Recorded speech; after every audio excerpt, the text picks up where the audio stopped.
नमस्ते प्यारे विद्यार्थियों, गोविंदगढ़ महाविद्यालय की ऑनलाइन कक्षा में एक बार फिर से आपका स्वागत है। हम महाकवि भूषण पर चर्चा कर रहे हैं बीए द्वितीय वर्ष के लिए। और जैसा कि आप जानते हैं कि हमारी पिछली कक्षा में हम भूषण के 2 काव्यांशों की व्याख्या प्रस्तुत कर रहे थे और अब हम आगे बढ़ कर के भूषण के कुछ अन्य पदों की या उनके द्वारा रचित रचनाओं की या जो काव्यांश हैं उनकी हमारे पाठ्यक्रम में शामिल उनकी व्याख्या करते हैं। देखिए, ये जो तीसरा छंद है हमारे पाठ्यक्रम में वो है कामिनी कंत सो जामिनी चंद सो दामिनी पावस मेघ घटासों कीरति दान सो सूरति ज्ञान सो प्रीति बड़ी सन्मान महासों भूषण भूषण सो तरुणी नलिनी नव पूषण देव प्रभासों जाहिर चारि हूँ और जहान लसे हिंदुआन खुमान सिवासों। यहाँ पर आप देख रहे होंगे बार बार सौ सौ सौ सौ शब्द का प्रयोग हुआ है। सौ का मतलब है समान। यहाँ पर बार बार उपमेय को उपमान के समान बताया गया है। और जहाँ बार बार उपमेय को उपमान के समान, देखिए एक बार उपमेय को उपमान के समान बता दिया जाए तो वहाँ होता है उपमा अलंकार, लेकिन जहाँ पर बार बार एक ही उपमान को अनेक उपमानों के समान बता दिया जाए वहाँ होता है मालोपमा, जो कि उपमा का ही एक भेद है। तो यहाँ पर ये पूरा जो छंद है ये मालोपमा अलंकार का उदाहरण है और इसमें शिवाजी की स्तुति की गई है और शिवाजी को अनेक अनेक उपमानों से उपमित किया गया है। शिवाजी पर अनेक सारे उपमान जो हैं वो आरोपित किए गए हैं। देखिए कौन कौन से। वो कहते हैं कि कामिनी कंत सो, कामिनी स्त्रियों के सुंदर पतियों के समान हैं शिवाजी। जामिनी चंद सो, यामिनी, यामिनी मतलब रात्रि में चंद्रमा के समान है शिवाजी। दामिनी पावस मेघ घटासो, पावस मेघ, पावस यानी कि वर्षा ऋतु के जो मेघ की घटा होती है उसके भीतर दामिनी यानी कि बिजली की तरह चमकने वाले प्रकाशित रहने वाली बिजली के समान है शिवाजी। कीरति दान सो, सूरति ज्ञान सो, और उनकी कीर्ति, उनकी दान वीरता से उनकी कीर्ति सुशोभित है। सूरति ज्ञान सो, और उनका व्यक्तित्व ज्ञान से महिमा मंडित है। प्रीति बड़ी सन्मान महासो, उनके प्रति उनकी जनता में बड़ी प्रीति और बड़ा सम्मान है। मतलब उनकी जनता उन्हें प्रेम करती है और उनका सम्मान करती है। भूषण भूषण सौ तरुणी, भूषण कवि कहते हैं, यहाँ पर आप देखें यमक अलंकार है। भूषण का मतलब है कवि भूषण और भूषण का मतलब है आभूषण। भूषण भूषण सौ तरुणी, जिस तरह से स्त्रियां सुशोभित होती हैं अलंकारों से, आभूषणों से।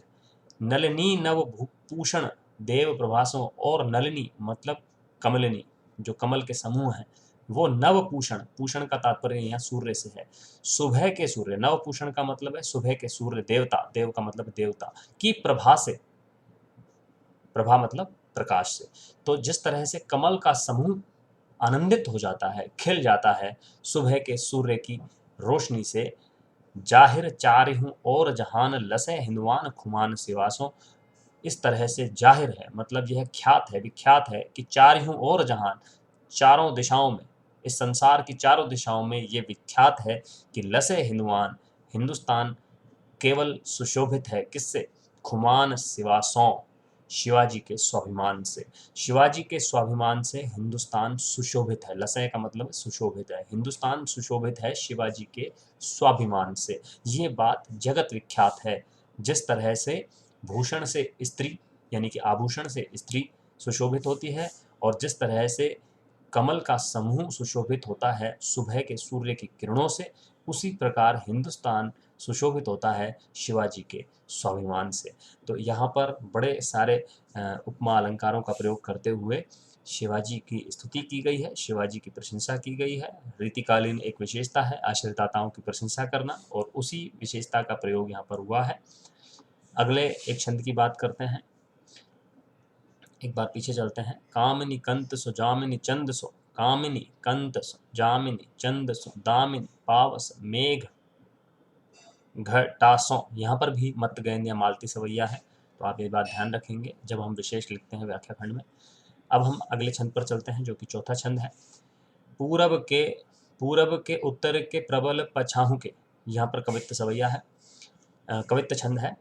पूरब के उत्तर के प्रबल पछाहू के, सब पात साहिन के गढ़ कोट हरते। यहाँ पर एक बात बहुत ध्यान करने की है कि ये जो छंद है, हालांकि लिख तो भूषण रहे हैं, लेकिन ये लिख रहे हैं औरंगजेब के सेनापति या उनके वजीर के संवाद के रूप में।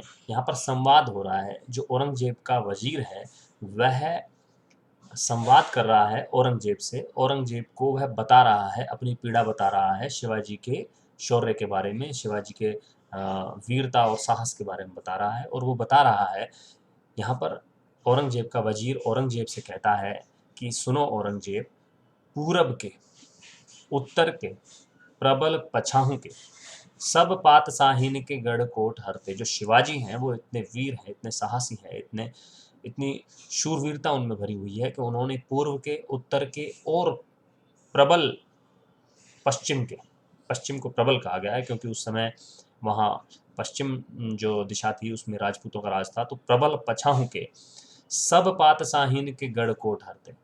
सब जगह जहाँ पर भी बादशाह के गढ़ थे, वो सब गढ़ और कोट जो हैं वो शिवाजी ने हर लिए हैं, उन पर अधिकार कर लिया है। ऐसा उनके वजीर, औरंगजेब के वजीर औरंगजेब को बता रहे हैं कि शिवाजी ने अपनी शूरवीरता से सभी दिशाओं के जो बादशाहों के गढ़ थे वो सब जीत लिए हैं।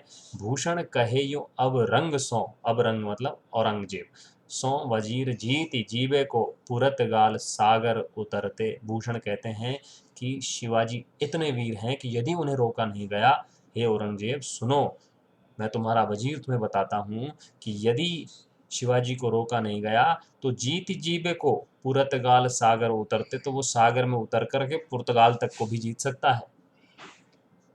यहाँ पर जो भय है वजीर के मन में उसको व्यक्त किया है भूषण जी ने अपने काव्य कला से। सरजा सिवा पर पठावत मुहिम काज, हे स्वामी, हे औरंगजेब जी, हे हमारे मालिक, हे बादशाह, सरजा सिवा पर पठावत मुहिम काज, तुम हमें शिवाजी पर मुहिम के लिए भेज रहे हो। पठावत मतलब भेज रहे हो, मुहिम का मतलब है युद्ध करने के लिए, शिवाजी से रण क्षेत्र में लड़ने के लिए हमें जो भेज रहे हो, हजरत हम मरीबे को ना ही डरते। हे हजरत, हे स्वामी, हम मरने से बिल्कुल नहीं डरते हैं, चाकर हैं, हम आपके सेवक हैं, उजर कियो न जाए नेक पे, हम आपसे बिल्कुल भी विरोध नहीं कर सकते हैं, पर कुछ दिन उबरते तो घने काज करते, लेकिन अगर थोड़े दिन शिवाजी से बचे रहते तो अनेक अनेक काम करने को हमें मिलता। यहाँ पर आप देख सकते हैं व्यंजना शब्द शक्ति का चमत्कार है और वक्रोक्ति अलंकार है। वो ये कह रहे हैं कि हमें डर नहीं लगता है, हम युद्ध से नहीं डरते हैं, हम मरने से भी नहीं डरते हैं, लेकिन अगर थोड़े दिन और जी जाते तो और श्रेष्ठ काम कर लेते धरती पर रह करके। तो यहाँ पर इस तरह से ये जो एक हलचल है, जो एक भय का वातावरण है औरंगजेब के सेना में, उनके दरबार में, उसका वर्णन कवि भूषण ने बड़ी चतुराई से, बड़ी व्यंजना के साथ उन्होंने इसका वर्णन किया है। चलिए, बहुत बहुत धन्यवाद, शुक्रिया।